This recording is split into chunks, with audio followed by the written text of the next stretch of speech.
table and ask about the Shriners, and about 30 seconds later she comes back with a $5 bill.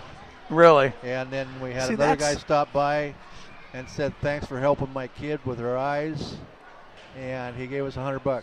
Wow. So see, that's the part that Joel mentioned about humanizing these things, and it really does put helps you feel connected. It does, and it puts it in your heart. You know, it makes you feel like you're doing something. Well, and you are doing something. I mean, these are kids that otherwise couldn't afford health care or major surgeries, and they go to Shriners with support like this show here and what we do with what you do at the Shriners and Cup. It's all free from 0 to 18, and if you got a few treatments after you're 18, that's free too. That's incredible. It's all part of the. If it's part of your deal, right? You're part of your treatment. They'll treat you through until it's completed. But it's a great organization. We're losing Shriners left and right because they're just getting old. Well, that's what I wanted to bring up. I was going to talk to you about that because I know you've even talked to, when I went to the meeting, we went there, Jeff Hansen was there, right. and I think Bryson was there. A bunch of us were there to support that meeting, and I noticed that is an aged club. Mm-hmm. It really is. And how do we get younger people that want to help out the community and help out the kids? How do we get people involved? What do they got to do? First of all, they got to become a Mason. Okay. Which... Don't be watching National Treasure and think you know about Masons. That's not how it works. Dog don't hunt. Yeah. Okay. It's basically you got some memory work, and it's basically just you're people out. that want to live the right way. Right. Be square with your. Well, that's okay. Here you go. All these sayings that we use in real life, being square in your dealings, and is he on the level and all that. Sure. Came from us. Right. From years and years and years ago. Mm-hmm. So it's not a mystery. We don't have secret doorways. We don't have it's just making good men better.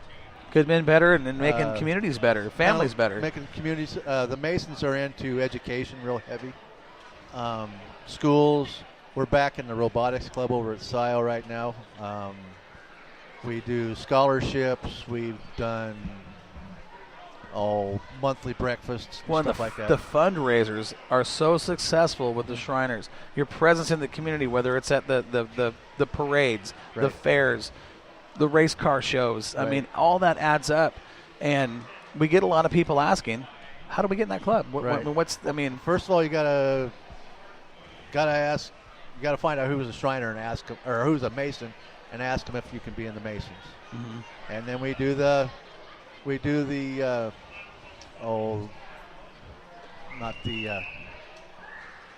get into a club. Initiation? Initiation. Hazing.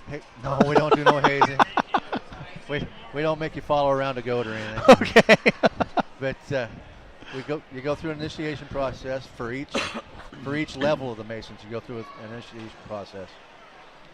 And you got 3 levels, and then after you're a Master Mason, the Shriners is the fun part of the organization. Then you can either go to the Scottish Rite or the York Rite, okay, and then you do your thing there to become a 33rd degree Mason.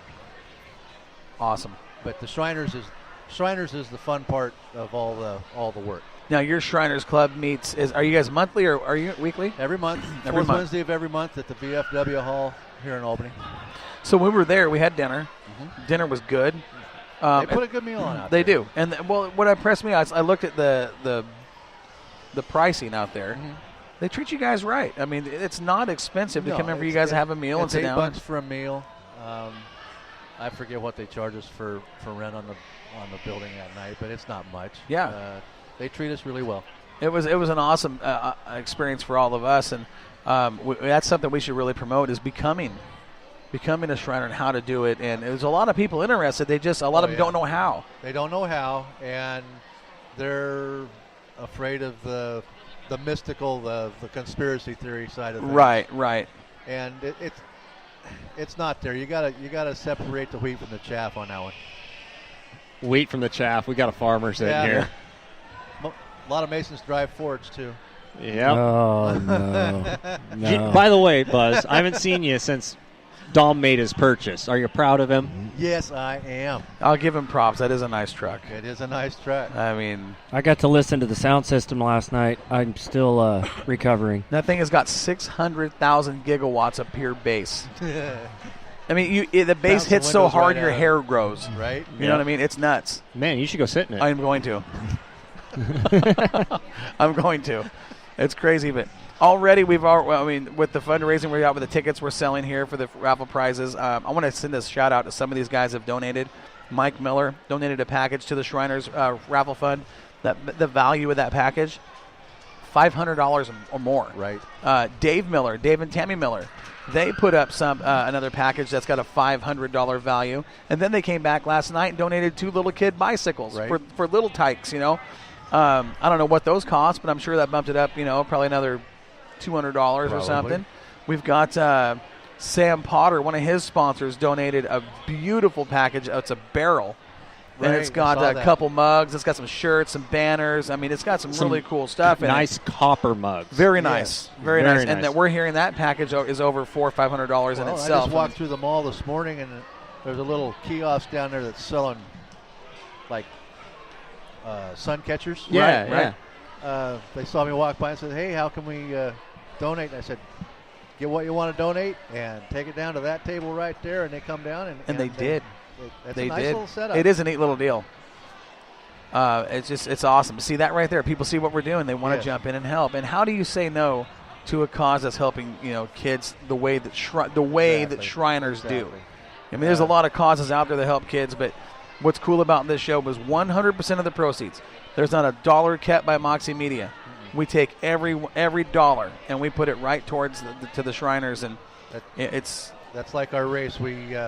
We've got a few bills that we got to take care of to clear the race, and then after that, everything goes to the hospital. So right. And you had a young girl come up to you this morning, right? Yeah, he was just talking about that. $5. Yeah, you were doing the interview with the paper while he was talking about that. Sorry. No, it's all good. It's all good. But this year with we'll call them the Tangent Mafia and the Shriners and Moxie Media, I think our goal as a team, $15,000. I think we can do it. I do believe we can do it. I have faith in that. Only 15, Corey? 15,000 I think is going to be reasonable to start. Yes. Yeah, I'm pretty sure we're going to hit. That $6 hurt him last year. He's really hanging on to that $6 loss. I know. Sam, broke my heart. Sam, you're at 2. I'm at 2. You're at 2. Broke my heart. He's not at 2 yet. 2.5. I'll let him know. 2.5. But this one of our race winners over here, 111, Joey Tanner. He changed his colors this year. He's got a sharp-looking car. Is that now? You wouldn't think looking at that car. If that car didn't have 111 on it, you wouldn't think that was a Joey Tanner car. He's always been blue or blue and white. Yep. And that car is or bright red with I remember when neon yellow. He was telling me earlier that he was afraid to race it. It was so pretty. That is a beautiful race car.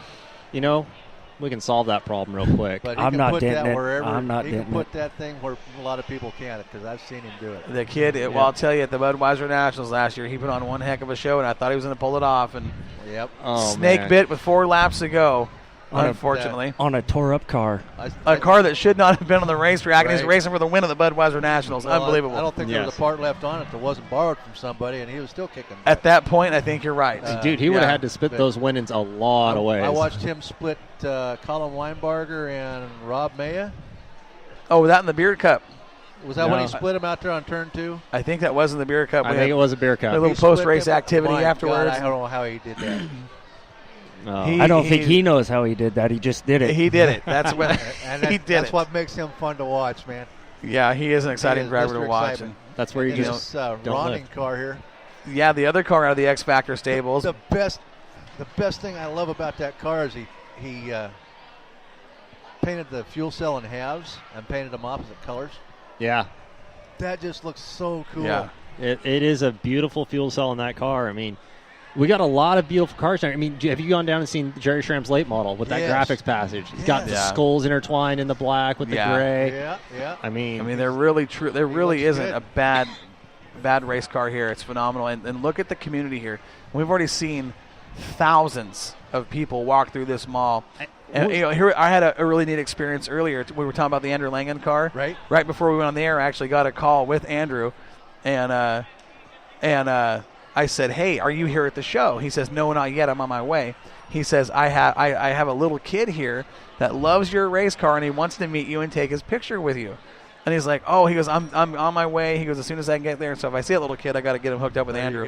There you go. But I mean, that's the kind of stuff that happens here. It's cool, and these drivers love it. They love getting out here talking with the teams or with the fans, promoting their sponsors, and it's fun to watch that kind of stuff. Yeah, this whole thing that you guys put on is just a blast. It's fun to watch. It's fun to be in. Fun to be part of. Well, and it's you're back this year with your better half, Pam, raising awareness for the Shriners. I mean, right? You two are just so social, especially Pam. Oh, she is. I mean, she'll talk to anyone, and right. Raising the awareness that you are. You've got a whole table here set up with different pamphlets about what the Shriners do and what the Shrine Hospital does. We've got cleft palate pamphlets. We've got motor skills pamphlets. We've got pamphlets in Spanish. While you're talking about that, Buzz, that's something that a lot of people still wonder. What does the Shriners Hospital in our area that we talk about, Portland, what do they treat? Let's talk about what they do up there. They specialize in a few things. Right. They specialize in cleft palates for one, which is a big one. And you don't think of kids with cleft palates very often, but there's more of them out there than you think. There is. And you watch TV, some of the movie stars have had cleft palates because you can see it. You see the scar. You can see the scar, and they usually grow a mustache over it or something. Right. And it just looks. I mean, Stacy Keach is one of them. Mm-hmm. But and then we do like club feet and missing limbs and. Don't you guys have a burn center there? We got a burn center. We do. What that kid had? Not cerebral palsy, was it last year? The kid that wasn't walking good, and then we made him walk better. Yeah, I think that was cerebral palsy. Was that cerebral palsy? I think so. But anyway, yeah, we've got a blue room where they put reflectors on these kids. That when we watched the video was incredibly impressive. Remember that? I wasn't there last year. So it's like watching them make Avatar. Yeah. They use the same technology they use for movies, like high-end Hollywood movies and video games, where these kids put on these balls, like they put them in these suits that have markers, and they make the kids walk. And the computer follows them. Yeah, the computer follows them, and from there it analyzes how they walk, and the computer starts learning how to correct what the issue is on how they're walking. And it is the results we saw from that technology. Absolutely phenomenal and mind-blowing to see what they could do with that. Yeah, it was crazy. I mean, we saw this one kid that, I mean, he couldn't hardly walk 15 feet, and by the time they were done with him, he wasn't running 100-yard dash or nothing, but he was walking as good as the rest of us. Right, and he's walking upright. He's not limping or hobbling. It just an unbelievable deal to see what they do with that technology. And you would think that something that was originally created for movies and video games, moving into the medical field the way it has, it's changed the medical industry. Exactly. There's one of the drivers that went up there with us. Two of the drivers. Joey Tanner, there's Mackenzie. She was there with us. So hopefully they go up again this year. I don't know who all is going, but both of those drivers have committed. Cool. Yep. Justin Evans was here. He's committed to going. Let's see how we're on this channel. The visit is the 4th of April. April 4th, victory visit. If everybody could let us know by, what's the week before that? Would be the week before the 4th, whatever that is.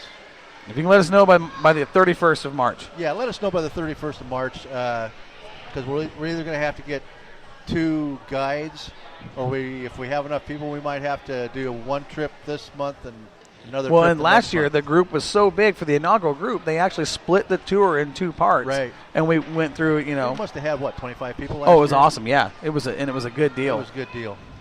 But it was just to watch everybody going in. And this is what I noticed about the tour. Everybody going in, we were laughing and we were joking, we were having a good time. And we got in the hospital and everything changed. Everybody shut up, paid attention.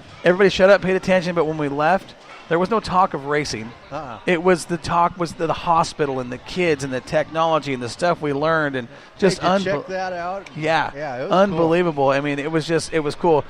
We did have a couple moments there with Joey Tanner that got a little goofy when he got in the little kid's cubby hole was playing. We got some pictures, but that was the kind of stuff that makes that trip awesome. It was just just us having fun and being a part of the whole thing was an honor, really. Yeah, Joey regresses when he gets